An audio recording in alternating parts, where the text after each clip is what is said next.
Samantala, isinagawa po ng City Engineering Office ang serye po ng inspeksyon sa mga gusali ng pampublikong paaralan upang matiyak na ligtas ang mga infrastruktura sakaling tumama ang malakas na lindol.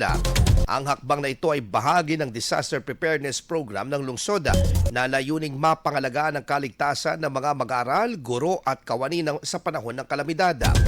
Sa naturang inspeksyon, sinuri ng mga ininyero ang kondisyon ng mga silid-aralan, ang mga poste nito at iba pang mga pasilidad upang matukoy kung kinakailangan ng agarang pagkukumpuni o pagpapalakas ng mga pundasyon nito.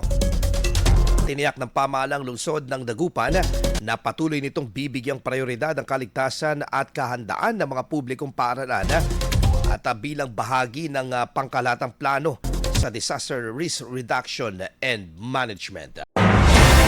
IFM News. IFM News. IFM.